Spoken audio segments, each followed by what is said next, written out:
It's Mental Health Awareness Week. My name's Lauren and I am a York and Stigma, or yes, champion. So the theme around Mental Health Awareness Week this year in 2023 is anxiety. I mean, Awareness Weeks, people have different opinions on them, but I would say that Awareness Week's a good opportunity to bring things to other people's attention that wouldn't normally be talking about things. But I talk about my mental health and I guess struggles is a word you could use. Like 365 days a year, because mental health is a mental illness is 365 days a year. But yeah, anxiety is something I have quite a lot of lived experience of. I probably experienced anxiety since about approximately the age of 6 or 7, in one form or another, with obviously without knowing the name for what it was.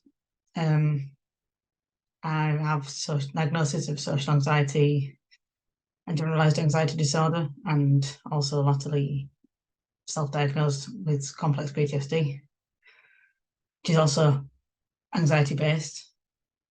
But yeah, so I'm going to try and give you an insight into what it's actually like to live with anxiety. Obviously, it won't cover all the aspects, it's just my personal experience. So I tend to overthink situations a lot. Like if I've had a conversation with people, I'll overthink what I've said in the conversation. I'll think about what I'll like plan what I'm going to say in a conversation over and over again, like almost scripting it. Although some of this is because I am neurodivergent, and also autistic, but autism and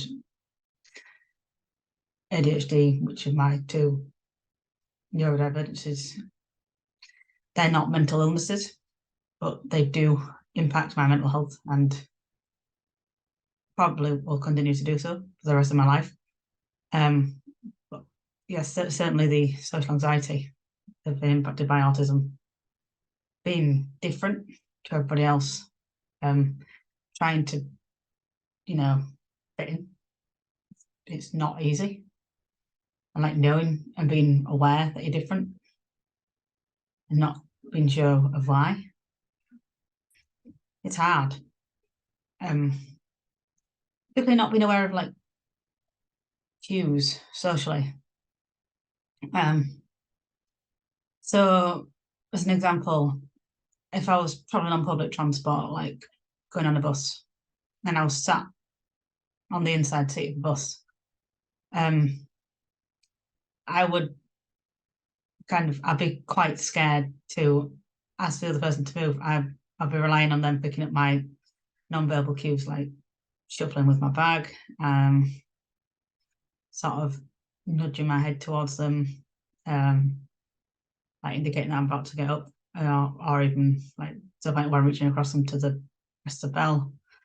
And if they asked me, I would probably just freeze and not say anything.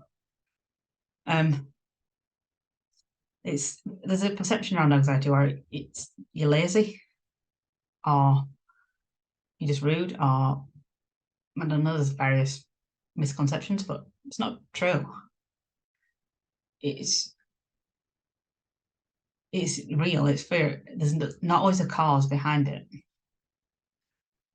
It doesn't have to be, but it's very personal to each person.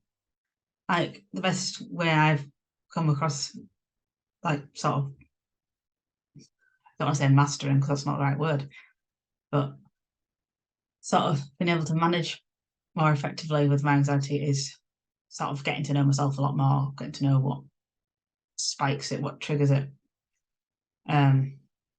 which kind of where some of the autisticness comes in, some of the self-diagnosis of complex PTSD comes in, but also being aware of like the situation, specifically like social anxiety. Like I'm not great socially, but I can manage.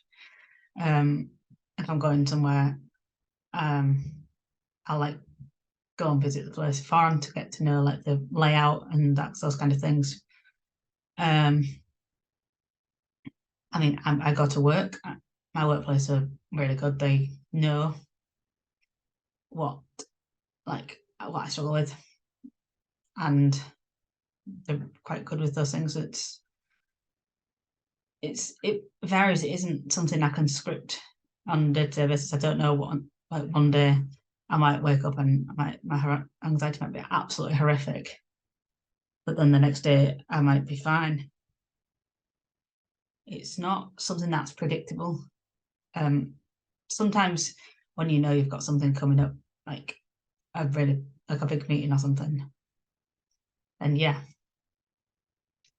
But no, it's anxiety. It's hard to live with. I'm not going to talk about complex PTSD here because that's quite different. But yeah, that's different when it comes to triggers. But it is anxiety based, especially for me. And it's not been very easy. Anxiety affects every aspect of my life. Like I like to know where I'm going, like who I'm meeting, who's going to be there. I like the plans ahead. And when plans change, I don't deal too well with that if I haven't got enough time to process it. But again, some of that's autism, some of that is the anxiety.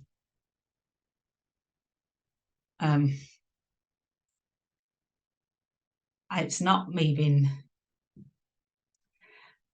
touchy or weird or just a bit funny or strange. I have an anxiety disorder.